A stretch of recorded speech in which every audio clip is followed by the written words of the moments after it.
জমাচ্ছিলাম উমরা করার জন্য। বাংলাদেশের মানুষের মধ্যে যে এত সম্প্রীতি, এই বন্যা না আসলে হয়তো বা মানুষ বিশ্বাসই করতে পারতো না।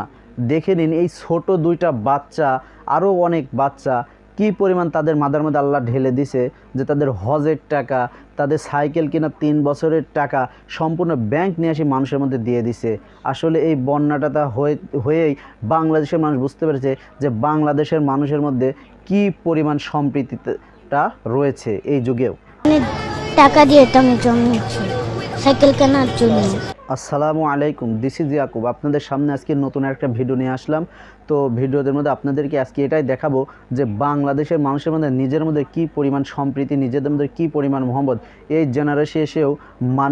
জেনারেশনে এসেও মানুষ যেভাবে নেট যেভাবে অনলাইন যুগের মধ্যে পড়েছে, এর মধ্যেও যে নিজের দেশের মানুষের এত পরিমাণ শ্রদ্ধা ভালোবাসা রয়েছে, এই ভিডিও না দেখলে কখনো বিশ্বাস করতে পারবেন না। প্রথমে আমরা দেখে আসি যে এই ছেলেটা হজে যাওয়ার জন্য, উমরা হজে যাওয়ার জন্য সে টাকা গোছাচ্ছিল।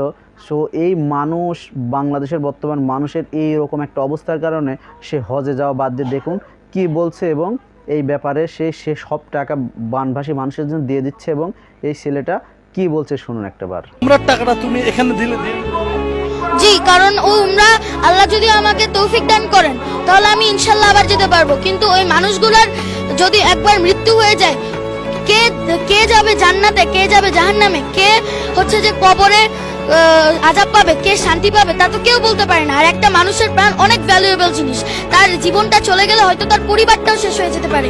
এত সুন্দর কথা, এত সুন্দর তার মাথার মধ্যে আসাটা কিন্তু আসলে যে কোনো পরিবারের বা যে কোনো ছেলের মধ্যে আসা কিন্তু এতটা কিন্তু সম্ভব না।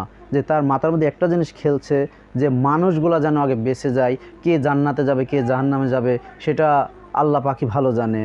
সে হজে হয়তো এখন যেতে পারবে না, কিন্তু পরও যেতে পারবে, কিন্তু সেটা বড় কথা না। তার মাথার মধ্যে যে এই কথাগুলো আসছে আসলে আল্লাহ পাকই কিন্তু তার মাথার মধ্যে দিয়ে। তাছাড়া ছোটো একটা বাচ্চা যার কতগুলা শখ সেটা পূরণ করা বাদ দিয়ে সে মানুষের কথা চিন্তা করছে। কি পরিমাণ সেই ফ্যামিলি, তার পিতামাতা কতটা সৌভাগ্য একটাবার ভাবুন। আমি পুরো ব্যাংকে দিয়ে দিচ্ছি। তো এই ছোট বাচ্চা যদি এরকম একটা কাজ করতে পারে, আমরা যারা ইনকাম করি, আমাদের যাতে পকেট খরচ বেশি, আমরা যারা প্রতিদিন সিগারেট বিড়ি চা খেয়ে এত টাকা উড়াই দিই, আমরা ইচ্ছা করলে কিন্তু আরও ইচ্ছায় বড় কিছু কিন্তু করে আমরা কিন্তু বন্যাঢ্য মানুষের পিছনে কিন্তু আমরা এটা ব্যয় করতে পারি। হিসাবে এখান থেকে আমাদের অনুপ্রেরণা নেওয়া উচিত যে একটা ছোট বাচ্চা যারা এখন শখ পূরণ করেছে সে এটা বাদ দিয়ে এই কাজ করতেছে। তাই আমি আমার এই টাকাটা তাদের জন্য দিচ্ছি। ফ্যামিলি থেকেও সে কী পরিমাণ শিক্ষা পেয়েছে এটা দেখে কিন্তু বোঝা যায়। তো সম্মানিত দর্শক মণ্ডলী, আমরা যে অবস্থায় আছি, যাই করতে পারি বা না পারি, কমপক্ষে তাদের জন্য একটু দোয়া করতে পারি আল্লাহর কাছে। আল্লাহ পাক যেন তাদেরকে সুস্থ রাখে, সবল রাখে, এবং সব কিছু যেন আবার আগের মতো করে দেয়। এবং যারা এর বিরুদ্ধে এর পিছনে যদি কেউ প্রতারণা করে থাকে, আল্লাহ পাক যেন তাদেরকে সঠিক বুঝ দান করে, এবং এটা থেকে যেন তারা যেন পিছিয়ে যাইতে পারে, তারা যেন এইরকম কাজ যেন আর ভবিষ্যতে না করতে পারে। আমরা আল্লাহর কাছে সে দোয়াই করব। তো সম্মানিত দর্শক মণ্ডলী, ভিডিওটি এই পর্যন্ত ছিল।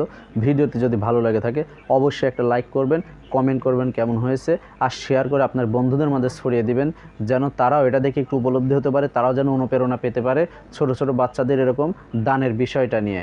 তারাও যেন দানের দেখে যেন দান করতে পারে, এবং সেই বানভাসী মানুষগুলোও যেন উপকৃত হতে পারে।